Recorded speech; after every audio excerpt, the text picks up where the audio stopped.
Good evening, everybody, and welcome to the Brian Kelly Radio Show, live from O'Rourke's Public House. The Fighting Irish in this week's playoff committee rankings, number 4. If the season ended today, they would be in the national championship playoffs. I know you guys are fired up about that. The team still has to focus, get its work done. 3 games left to go, but it's a very nice place to be. Another run towards a potential spot in the playoff, really the second time in 3 years. That's very impressive. By the way, Visk, proud sponsor of the Coaches Headsets, is giving away some really cool prizes here tonight. And I'm sorry, all the folks on the internet always beg me, why can't I win? Because the prizes are meant for all of you who take the time to come out here and visit with us each week. We're going to give away 2 tickets to Saturday's Senior Day game against Wake Forest, and we're also going to give away some gear. Visk, defending the Notre Dame football play calls and defending your personal information with their privacy charging phone case. Learn more at Visk.com. Saturday is Senior Day, so it's going to be the final home game for numerous seniors who will be honored before the game. We hope you do. If you come out, you salute them. It's a very interesting senior class. When you think about it, it is the first class that Coach Kelly and his staff were involved in their recruitment right from the beginning. Really, this senior class has been part of the foundation. It has been the foundation on which the resurgence of Notre Dame football has been built. So I do think that they deserve everybody's support. And that applause, for those of you listening on the radio, is for the head coach of the Fighting Irish, Brian Kelly. Coach, thank you very much. Always a very busy day for you. Every day is busy for you, but Thursdays in particular. You tell your team to avoid the noise, but I was actually interviewing Josh Adams on Tuesday night, and there was a giant roar from the locker room. So they're watching TV. They saw that they were put number 4, and you got to focus on this weekend, but isn't it good to be back in the conversation again? Oh, absolutely. I mean, it's been since 2012, so it's 3 years. So to get our football team back in there is, what we play for every year. So the mission is to get back to the playoffs and be part of those teams. We still have some work to do, obviously. We've got to win our games, and then it's still not in our hands, but being in the position that we are right now, we feel like if we win our football games and take care of business week to week, we'll be part of it. It is Senior Day, and as I was mentioning as you were coming in, this is really the first class here at Notre Dame that you and your staff were involved in recruiting right from the beginning. Right, yeah. What are your thoughts on this class that has really done so much to help turn this program around? Well, I think more than anything else, consistency. If we take care of business on Saturday with a win over a 5-year period, this is a 25-5 football team at home. And to win 25 out of 30 games over a 5-year period of time, it's pretty impressive. So I think more than anything else is that they've built that consistency that you need to have week in and week out, and that goes to this group of seniors. And 21-3 over the past 4 years, I think, speaks to the kind of level of play that these guys have put out on the field week in and week out. You've coached at a number of different colleges around the country, so you have things to compare this to. Is Senior Day different or bigger at Notre Dame? I've been here for so long now, I have nothing to compare it to, but I know it's an awfully big deal. No, I think a lot is made of it, and rightly so. I mean, there's so much tradition, and there's been so many great players that have gone through that tunnel that, look, I think what is most impressive is that, these guys are going to be playing in their last game in such an iconic venue that it's not just about the players. It's the fans. They don't want to say goodbye for the year either. It's the last game in this stadium for the year. And so, I mean, it's everything combined. It's the seniors' last game. It's the last game of the season. And there's so much anticipation for this football team. And sometimes it's hard to let go of that because it's been such a great season. You know, when we were talking earlier this week on Tuesday, I mentioned I really didn't think that DeShone Kizer was getting all of the attention that he deserved for what he had done. And then Michael Wilbon comes out on ESPN last night and said he thinks he's the best player in the country. Well, I didn't see that, but you know, DeShone is doing some great things right now as a quarterback. Smart, savvy, poised, confidence. I mean, you could use probably, you know, 5 or 6 different ways to describe his quarterback play, and you wouldn't necessarily use skill as the 4th or 5th thing. Now, you have to have great skill to play the quarterback position, but I could say coachability. I could say confidence. I could say poise, smart, great character before I even got to the skill of position. And the nice part about it, he's a freshman. And so to have all of those tangible traits or intangibles, however you want to phrase it, speaks highly of the young man that we have. I mean, what continues to amaze me is not just his productivity. He's a heck of an athlete. But he's only started 7 games. He doesn't make many mistakes, and I don't think he's made the same one twice. No, and the great part about him is that he remembers things that many people forget. I mean, he has such a great recall of what you're asking him to do that it doesn't require you to have to go over and over and over and over the same things again and again and again. So it's just such a great, I think, just his ability to garner so much information and grasp onto it, like he's been playing for 4 or 5 years. And like you said, he's had 7 starts. So pretty impressive young man. You know, NCAA rules preclude us from ever talking about recruiting on this show, but some would say you picked up a recruit last night when Will Fuller announced that he was going to come back for his senior year. But I was very impressed tonight. You meet with the media before you come over here, and you were asked about that. And a lot of coaches would go, hey, that's great. I don't need to talk to him now. He's coming back. Yeah. You're still going to sit down with Will and have the meeting and go over all of the numbers in terms of where he's projected and whatnot, because you want to make sure that he has all the information and that he makes the best possible decision for himself. Yeah, we still have to go through the process with Will. We look at his academics. We look at, you know, what hours he needs to graduate. We look at, you know, what his projections are. We do an early evaluation by the NFL people. We want to provide all that information for him. I certainly would love to see him come back. I think there's a lot for him to accomplish. I think, you know, physically, I think from, you know, a standpoint relative to on-field production, there's a lot there. And, of course, you know, getting his degree. But we want to sit down and go through the process. I know that there's, you know, many people believe that he could be, you know, a high draft pick. And we'll get all that information for him, and we'll put it in front of him and go through the process with him. And we'll do that when the season's over. And really, people shouldn't be that surprised when Notre Dame players decide to come back. Sheldon Day is another example. Right. Because when you decide to come to Notre Dame, one of the big reasons is to get that degree. Right. And, I mean, people sometimes have joked with me, well, you know, you could go to law school, you could go back to school. The prospect of going back to school at this point in my life scares the stuffing out of me. So it is hard to leave and then come back. Jerome Bettis continues to struggle with this. He's pledged to his son he'll come back, but it's hard. So it makes a lot of sense in many different ways to get it done now. Yeah, and so, you know, a lot of times it's about how many hours are left and whether you can come back to campus to get them done or you have to, you know, do it somewhere else. And so there's a lot of different things that we have to get accomplished for these guys. And look, for us, a lot of the guys have decided to come back. You know, it started, you know, with, you know, Tyler Eifert, you know, Michael Floyd, you know, Manti Te'o, you know, obviously Sheldon Day, you know, of course, Ronnie Stanley, all these guys coming back has been really the prevailing theme relative to Notre Dame. And, you know, there's been some of the exceptions out there, but those guys had their degrees too. So largely the guys are working towards trying to get the degree first. And if they're really, really close, you know, they're in pretty good shape.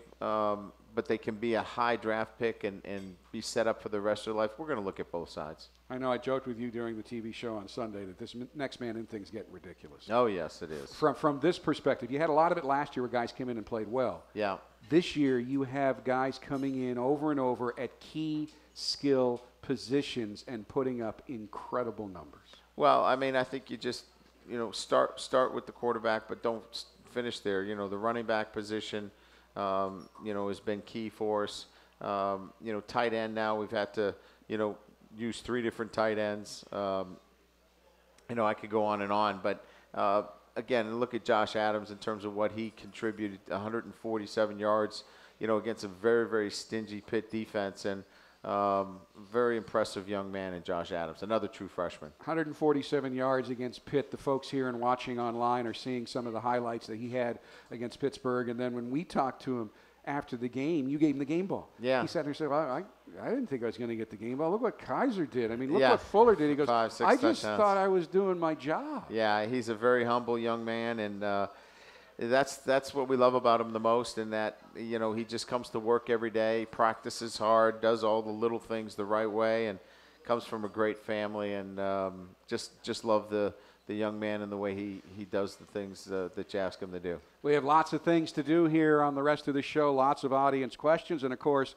Kavari Russell and Cole Luke will be joining us, but we have to take some time out and pay some bills. So here's our first break, the Brian Kelly Radio Show, live from O'Rourke's Public House. Live from O'Rourke's Public House, and as you can see online and here, our guests are here, Cole Luke and Kavari Russell, Notre Dame starting cornerbacks. Gentlemen, thanks for taking some time out to visit with us tonight. Of course, for sure. Thanks for having us. For sure. Thank you so much.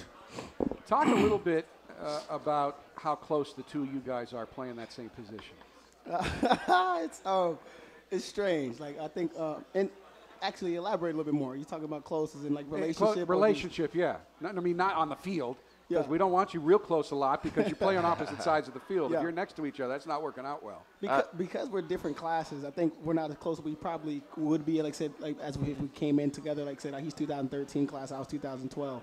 But I think like I said, me missing last year as well, kind of I think played a part in not being as close as we probably should be. But I think we're very close, like I said, with even though that I did miss that year last year, and this is our first year together, starting together. I think we actually did develop a pretty decent relationship, and like I said, I consider him one of my closest friends on this team. So I think we've grown pretty close to each other. And really, you've been in a situation where you have been able to help him. And you and I talked a lot last week. Yeah. What people forget is you had such a great reputation. You had played so well. Yeah. You had the academic misstep. You missed the year. This is your first year in this offensive system. Yeah. Everybody else is in the second year. So in a sense, he might have been the teacher of you the first year, or one of them, and now you kind of have been a teacher for him. A little bit, yeah. I mean, I would say so. One of the interesting things is, I mean, he's picked up the defense so well. He was gone for a year, yeah, but I mean, I think he had a little bit of time before he left to actually, get used to the system and whatnot. But, when he came back, it seemed like he wasn't gone at all. He didn't miss a step. So, I like to see how well he came back after that year he was gone.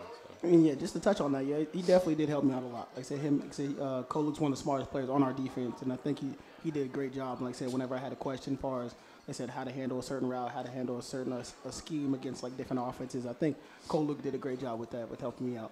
How hard was it to get back into the rhythm of playing at this level? Of course, it's now gone viral when you talk with Coach Kelly in the Showtime show. It's about, I really haven't been working as hard. And it wasn't that you weren't saying that you were coming up and not going through the motion, but it's hard to get to that next level. And you realized you were playing hard, but you had to play harder. Exactly. And I think because, I mean, when you miss an entire year, and then I came back to the hardest position arguably in football. Like, cornerback, like I said, you could do so many things well, and then you do one thing wrong, and that's what's displayed all over ESPN, right?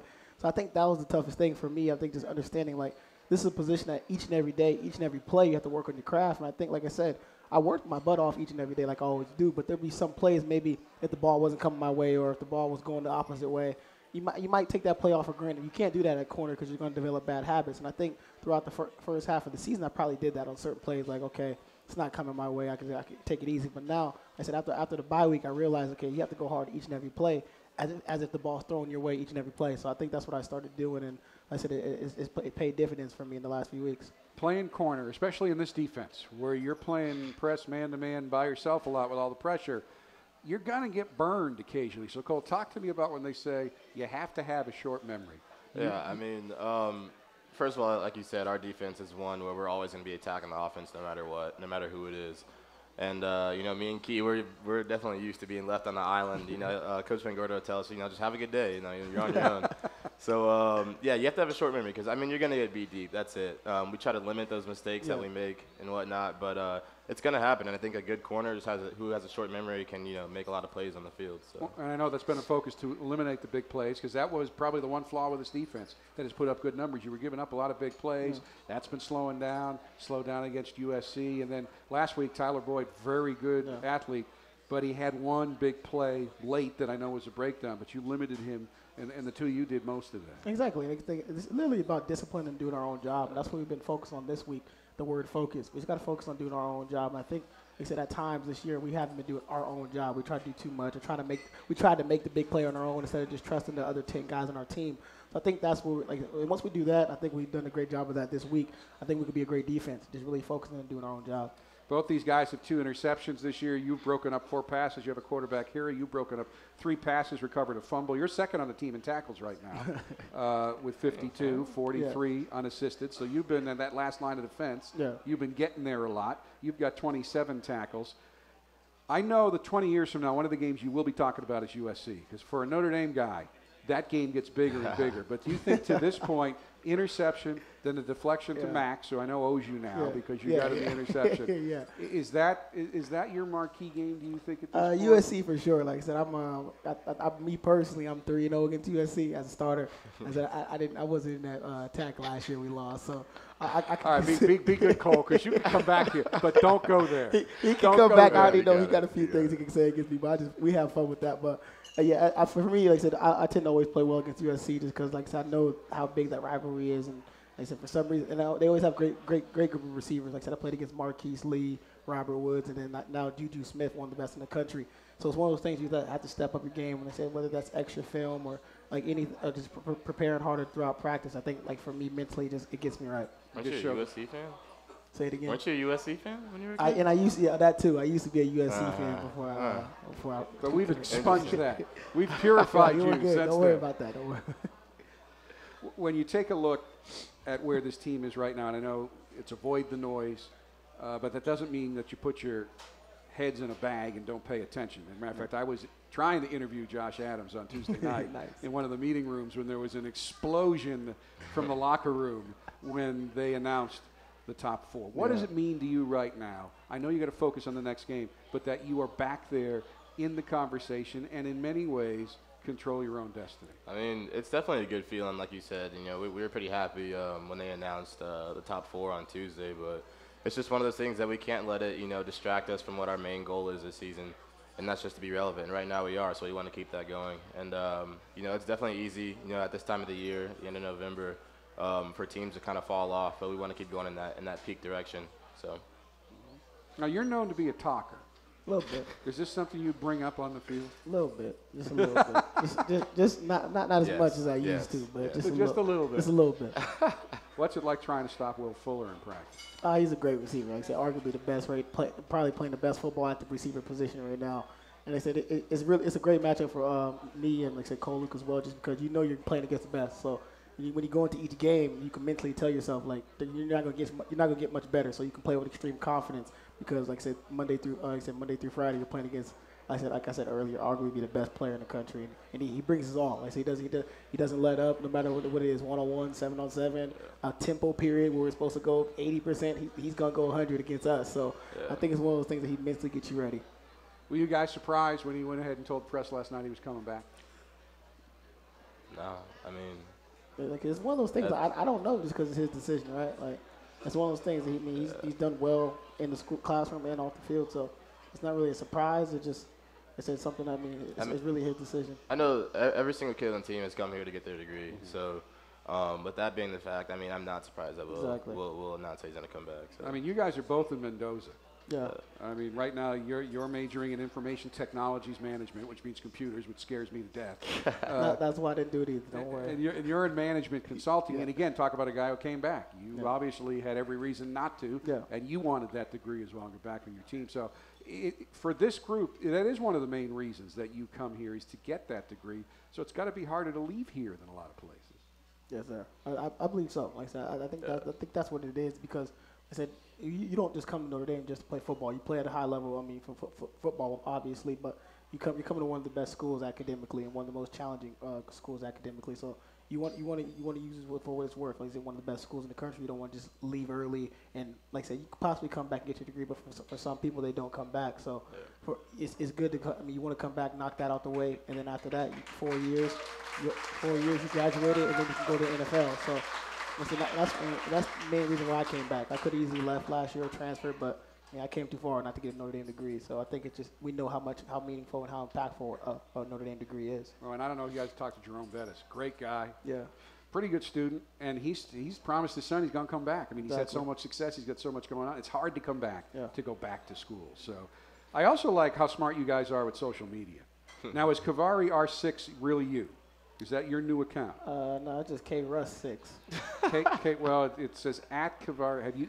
It says you've tweeted twice since October 17th. I don't even have Twitter. No. Okay, so somebody has set that up and they're claiming that they're you. No, I got. So Instagram. You're not even on there. No, I don't got Twitter. All right, so you're not, and No you've Twitter. tweeted. You haven't tweeted since June 30th. Yeah, I kind of let that go.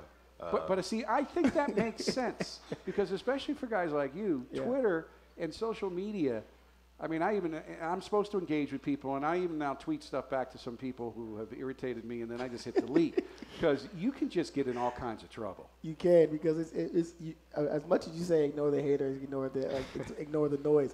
There's just certain comments that really make you want to respond. Like there's a few that really make you want to respond as a competitor, but just as a person in general. Because there's certain things that just how can someone say such ill words about you, and you want even if especially if it's not true, you want to say something. But like I said, the image we have, especially coming to Notre Dame, like that we're bigger than that. There's no need for us to respond to those because, like I said, we're in a position to set us up, to set ourselves and our families up. So our image is bigger than just ourselves. I think that's super smart.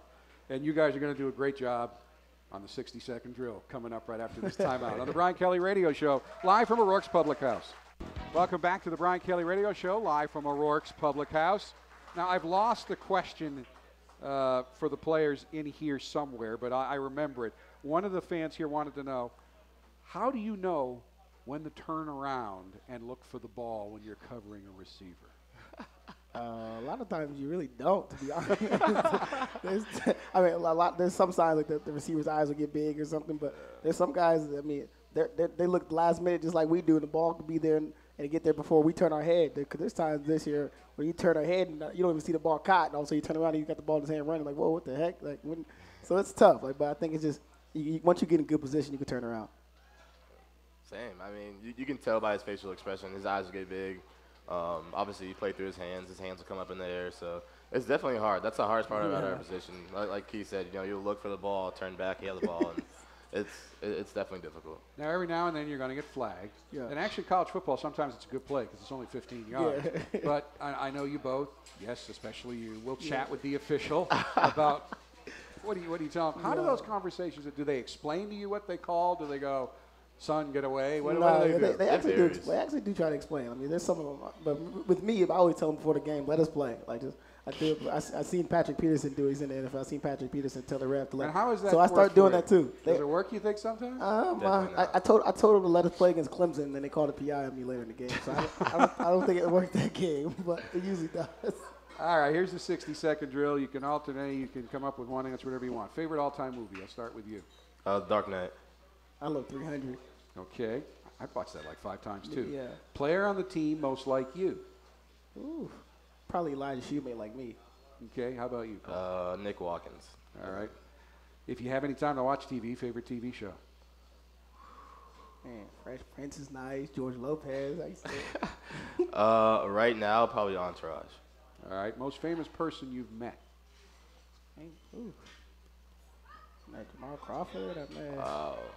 I met a lot of NFL guys. Champ Bailey. Champ Bailey. Patrick Peterson. I met him too. Roy Williams. All right.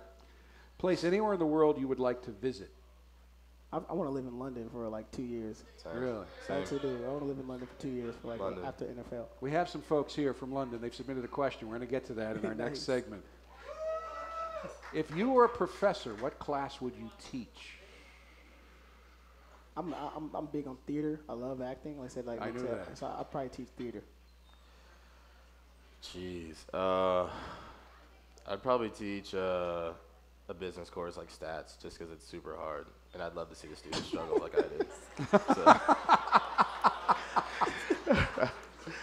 So, Best nickname on the team and who has it? do we have any nicknames? Nicknames. I don't know.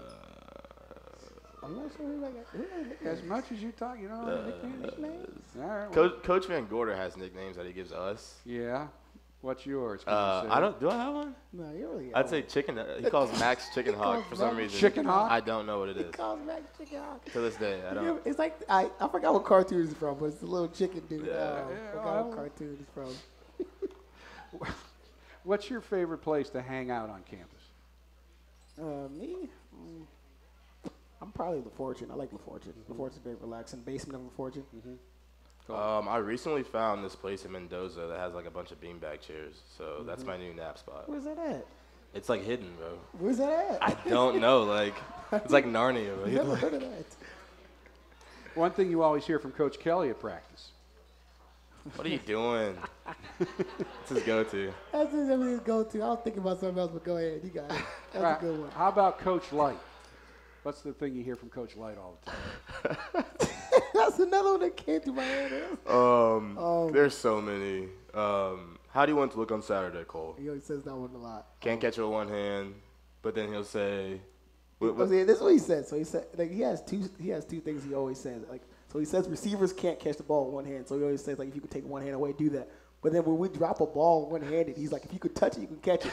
So I'm like, what do you want us to do? Can we catch it one-handed, or can we catch it one-handed, or can we? I mean, if we touch it, we can catch it. So it's hilarious. Like every time a receiver tries to go with one hand, they drop it. He's like, I told you they can't catch it with one hand.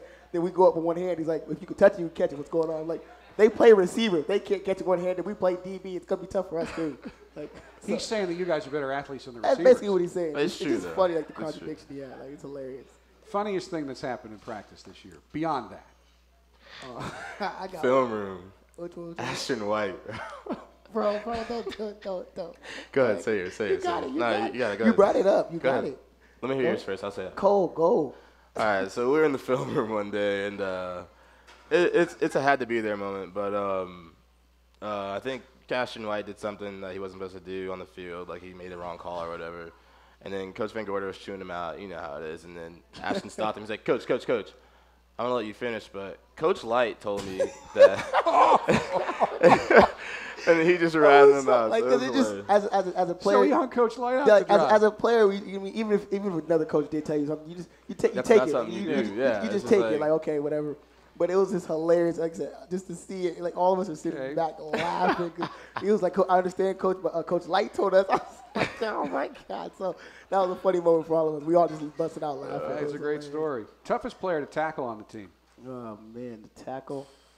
CJ. CJ, yeah, CJ's tough because All the probably running yeah, backs, CJ he yeah. brings a balance of power and speed. It's tough. Hardest hitter on the team. I like Shoemate. Like I like to say Shoe. She's Shoe. like she's the best open field tackler we have. He's powerful. He's definitely I one of the think I'd hardest like to hitters. say Shoe. I'd probably say Shoe. Surprisingly, you know who brings it is Nico Fertitta. Nico does too, actually. Nico does. is a hard hitter. But consistently, like on a daily basis, I like Shoe. Shoe or Jalen for our Yeah. defense. Shoe or Jay. Shoot, Jalen. Best singer on the team. Probably Corey Robinson. Corey, yeah. It's like Cole likes to say himself, but I think Corey. It's definitely me. It's- Just kidding. Because Go I don't want ahead, you to. bust- I don't want you to bust ask me to something out sing. for us. No, Bust I something can't out do for it. us. All right, you came here. I won't put you in that position. Good. Worst singer on the team. Man, Micah do. Micah Trail. No, Sheldon. Sheldon. I'm gonna put my boy on blast. Sheldon. All right. Best dancer on the team. Tory Hunter. Torrey. easy. Easy. Worst dancer on the team. Oh man, who don't know how to dance? Jerron. Jerron? Nah, I mean he actually No, does that's- okay. Who does it? Oh man, there's a few days I want. Let me see. I don't know. That's a tough one. All right, guy that thinks he's a good dancer who really isn't. My man Breezy. Oh, I hope he's watching. Breezy not bad, but he thinks he's a lot better Better than than what he he is. is. So, shout out to you, Breezy, if you're hearing this, man. best comedian on the team. Comedian, man. Jerron's funny. Gerard's hilarious. He's not a comedian though. He's just like, I'm gonna make fun of you and it's gonna be really mean, but to other people it's hilarious. Yeah, okay. Best comedian on the coaching staff. Oh, that's a good one. That's you. I don't know. That's a good one. That's good. Denson. Who makes you laugh? Because there's. I like Go ahead, Coach go ahead. Denbrock is hilarious. Okay. I don't know about you. Denbrock is funny though, actually. But he's like the quiet funny. But Like like I said, when Coach Kelly chooses an offensive player out, I laugh a lot. So I don't, I don't know if like with this comedian word exactly. All right. He makes you laugh. It is. Very good. It's a different So- question, but that's a good answer. Best dresser on the team. Matthias. Matthias Farley, yeah. All right. Worst dresser on the team. Oh God. Amir Carlisle. But he's from California though. Amir so Carlisle. That's my answer. I guess. California guy's the worst dresser? You gotta Don't see say it. it's the You West gotta Coast. see It's it. not the No, when West the Coast. receivers were here, they said the same thing. Did they really? Yeah. Tell you it's weird. Player on the team most likely to become a football coach. Joe. Yeah. Joe, I can just see him screaming at people. Yeah. He's telling me no. I've asked Joe this. Joe He's telling said me- he- he's telling me. But not from right our away. point of view, Yeah, he's gonna be coach. It's Joe. Yeah. And finally, best thing about playing for Notre Dame. I think you're playing for something bigger than yourself. Of course, you're playing for the teams who won national championship 1988, 77, all the previous teams. So when you put the Notre Dame jersey on, you're like, you're playing at the highest stage for one. You're always on TV, but then I said, you're playing. It's like I said, the fact that you got there at Notre Dame, people like can see you on TV and know like it's something special about you as a player. So I think that's like for me, like when I said I could suit up anywhere. Like out of high school, you could have getting scholarships everywhere. But I knew when I put on a Notre Dame jersey, people can look at me and like, there's something special about this kid because, like I said, he earned his way to Notre Dame. So I think it's that feeling and that connection you have with Notre Dame and what the history has brought to it. Wow. I gotta make you follow that. I know that's hard. I mean, so that's definitely hard, but you could say ditto. I'm just kidding. Nah, it's definitely the community and the family that comes with it. I know I've been home plenty of times. I'll just be walking around like in the airport or something. I'll hear like a random "Go Irish," which is a good feeling because you know that this family is literally everywhere. And back when I had Twitter, people would tweet me from like Australia saying like "Go Irish" and stuff like that. So it's just crazy. And like Keith said, it's just a predominant university, and it's just it's a great feeling to know that you're going to a university where it's just highly looked at, and a lot of people, value and actually look at how, well your education is, one, and two, that you play for a great university, which is awesome. So. Exactly. Ladies and gentlemen, your starting cornerbacks, Cole Luke and Kavari Russell. Gentlemen, outstanding job. Thank you. So much, I appreciate you. Man. We're back with more on the Brian Kelly Radio Show right after this. Welcome back to the Brian Kelly Radio Show, live from O'Rourke's Public House, presented by our good friends at TireRack.com. When you enjoyed that, I know. When you sit out there at times, and look, you love your job. It's a great job, but it's hard. But that has to reinforce, you know what, I'm at the right place. Well, we've had, I think, close to 30 guests this year. And I just sit there and go, who's got the best job in the country? Because I get a chance to coach these guys, and they represent Notre Dame in such a great way. Each and every week. And none of it's scripted. I mean, the questions and come. you're not cherry picking. You're picking position groups. No, I pick the guys that play for us, and we bring them in, and they answer questions. I don't know. Look, I'm, of course, biased, but I'd like to see one other program, basketball, football, hockey, anywhere in the country that can put 30 of their guys up, and each and every week they can talk about their experiences at Notre Dame. They can answer the questions honestly, truthfully, articulate their thoughts, and communicate effectively. I'm proud of all those guys. Lots of questions from the folks here, so let's get to them. Jonathan Smith's here from Atlanta. How have you developed your receiving core into such outstanding blockers? Well, they can't get on the field unless they're complete players. And so I'll tell you what, the one thing that I was so impressed with, Will Fuller obviously had a monster day against Pitt, but there were two blocks that he made in that game that set up his fellow receivers, and one of our tight ends couldn't make the same block. So you would not have wanted to be that tight end who couldn't make that same block. in the meeting I had with him. But he's the kind of guy that will go out there and understands that, look, I'm going to get my catches, but I'm going to help my guys get an opportunity as well. And they understand that that's the way that they can get on the field. That's how they get on the field, is blocking. You know, and I've always thought football is the ultimate team game. Other than maybe the quarterback position, there really is no other position that can win a game by itself. No, I think that they impact the game today, especially the offenses that are out there. You know, the wide receiver position can break it open for you, and we certainly saw that last weekend. Allie Sullivan's here from Norwich. I'm assuming that she's a student because she says, thanks for a great 4 years, Coach. I'm going to toss you a marshmallow during halftime so you don't go hungry. No, I'm good. Good. Toss it to one of your fellow seniors. That would be just fine with me. And keep them off the turf because they really do get stuck in the turf. Yeah. That's kind of an issue. That would be great. It's a great tradition, but keep them in the stands. Keep them in the stands. That would be good with me. Lisa Morrison from Granger wonders how Jarrett Grace is doing. Hasn't been on the show this year. He was on the Jack Swarbrick show this week. Yeah, he's doing awesome. He really is. I love Jarrett Grace and everything he's done. He's been a very, very important part of all of our running teams and special teams, and you know, he's ready to go. If we need him, he'll be ready to go and compete for us. He did a nice job for us in the option teams that we played. All right, where are Kevin and Joe McManus? Folks, they're on their honeymoon from London, England, and they've decided to come to Notre Dame. Nice. Congratulations. With the success of the Navy game in Dublin, will you be coming to Ireland or the UK soon? We certainly hope so. Well, we couldn't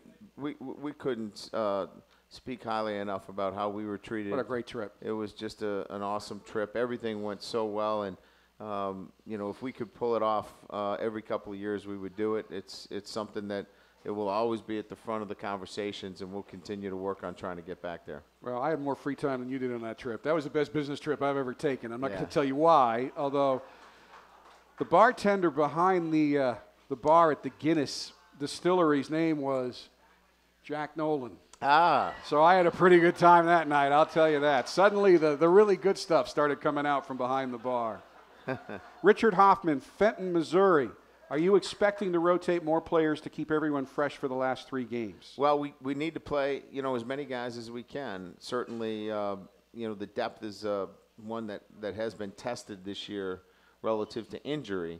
The unfortunate part about it is that when you have to replace so many guys like we have this year, we've already really, you know, gotten into the depth of this football team. So, you know, rotation then becomes one where you're really putting players in that maybe they're not quite ready to play at the highest level. So we have to understand where we are position-wise. There are certain positions that we'll continue to move guys in and out, and then there are others we're going to have to stay with the guys we have and ride them through the season.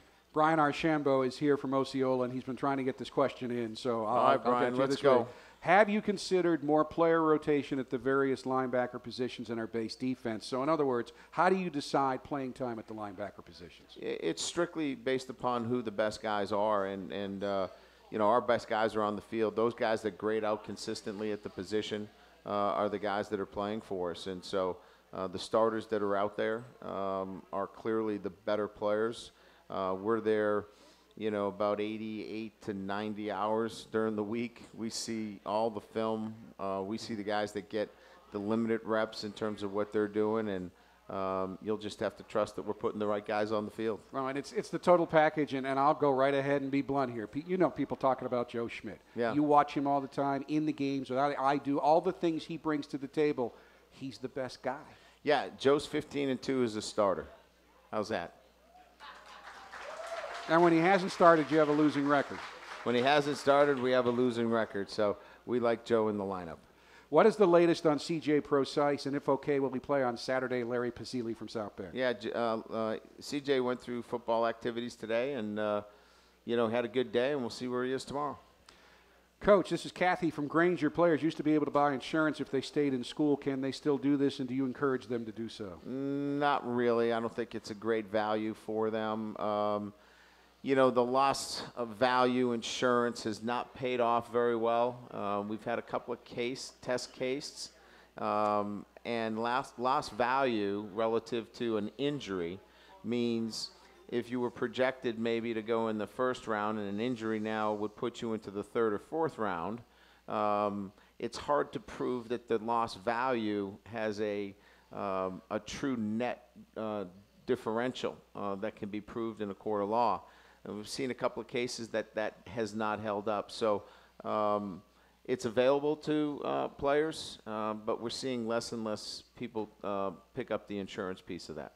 Folks, tonight's Brian Kelly Radio Show is brought to you by TireRack.com. And when we're talking running, passing, and kicking, the experts at Tire Rack have cornering, traction, and performance of a different kind on their minds. That's why you'll be able to find exactly the tires you need when you need them. TireRack.com. Find, deliver, and install. More audience questions presented by the experts at TireRack.com right after this timeout. The Brian Kelly Radio Show, live from O'Rourke's Public House. We are back on the Brian Kelly Radio Show, live from O'Rourke's Public House, presented by TireRack.com. Kevin's here from Granger. Coach, late in the season, do you cut down on full contact practices? Yeah, I mean, we're very careful in terms of what we do. We try to keep speed in the practice, but, we cut out what our what we call thud, which is banging the backs, and try to eliminate a lot of that. We're at that point right now where we take the shoulder pads off now on Thursdays, where earlier in the season shoulder pads are on. So there is definitely modifications in the way we practice later in the season. Richard McHugh listens every week, watches every week from Salisbury Mills, New York. Coach, do you wish you had more time to prepare? Does time ever run out?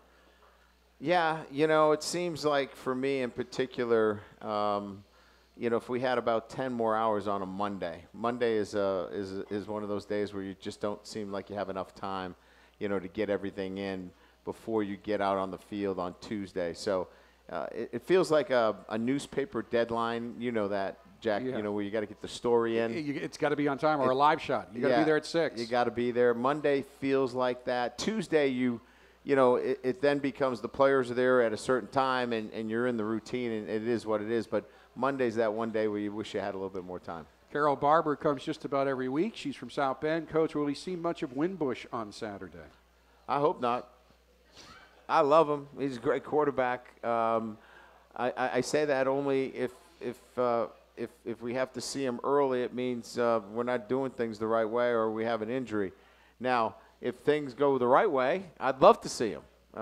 So it just depends on how you mean that question to come out. Mike's here from Granger. You have coached at other colleges. How has Notre Dame changed your approach to coaching, if at all? Well, on the field, no changes. I mean, the kids on the field are no different. Off the field, there's a big difference. You have to be so much more conscious of their day, the time management. It is a rigorous schedule for them, and so there are a lot of different things that we have to do to accommodate the student athlete here at Notre Dame than anywhere that I would say anywhere in the country probably. But on the field, they're just like anybody else. They want to win and they want to be coached, and they're like everybody else. Andy Hill is watching us in London, Ontario tonight. Coach, what offensive tree of systems does your passing game derive out of, such as West Coach, air raid, run and shoot, etc.? It is the coast-to-coast offense. I've stolen great ideas from the East Coast to the West Coast. No one's ever been more honest than answering that question, and that's what every coach does. You just perfect them and tweak them. Yeah, essentially the offensive system is one that, I went out, in the early couple of years of my coaching career, and I had learned a system when I was at Grand Valley State, and it was more of a two-back system, and I kind of went and designed the system myself and stole a lot of good ideas and then tweaked them and put it into one that I felt like would work best for the system that we have today. And Tim from Norwich, Connecticut submitted a question. Do you have any plans for a two-back backfield here with CJ and Josh Adams? Well, like I mentioned, I don't know if people are paying attention, but we're running our tight end in an off position, and he really takes the place of a fullback. He's pulling a lot. If you guys watch, he's really acting as a fullback. And so today that really becomes that second back more so than the fullback. I think where you see the fullback today is in short yardage, goal line situations. But most offenses, even in the NFL, they're really constructed with what is called a hybrid tight end, which can play as a tight end and in the backfield, and that's what we're doing. And we're in that set quite a bit. And so I would characterize that today as more of the two-back offense. We'll be back to wrap things up right after this final timeout on the Brian Kelly Radio Show live from O'Rourke's Public House. Welcome back to the Brian Kelly Radio Show. Before we wrap things up, just a couple of stats for you, because I think people don't realize Notre Dame's got the 19th ranked rushing attack in the entire country at 220 yards per game. So they are running the ball pretty well this year. And overall, the 19th ranked total offensive attack at a little under 500 yards per game. So I find it kind of funny because we always get the fullback question, and they're thinking of guys like Mark Edwards and Jerome Bettis, and that's, I hate to admit, now if I had Mark Edwards, I'd run a fullback, right? Or Jerome Bettis, you'd definitely run a fullback. Yeah. Those are the kind of guys you want on the field no matter what you run.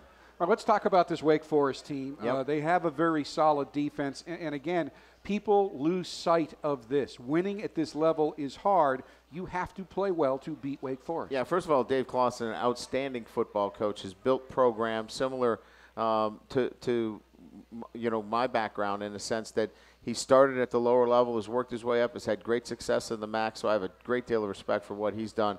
It's a well-coached football team. Offensively, they're a young team. They're going to be a good football team. They can cause you some problems. They had the football in their hands with a chance to tie Florida State. Lost 3-0 or beat BC 3-0. So, they can beat you. So we've got to play well. And defensively, they're pretty darn good. They're in the top 30, and they're actually in the top 10 in red zone efficiency and getting off the field on third down. So we got to play well on the offensive side of the ball, and we got to eliminate the big plays defensively because we're going to get some trick plays. There's no question about that. Coach, thank you. Great show again tonight. Thanks, Jack. And folks, thank you. Saturday, 3:42 kick, Notre Dame and Wake Forest. We'll be back again, our final show here next week. Until then, good night, everybody, and go Irish.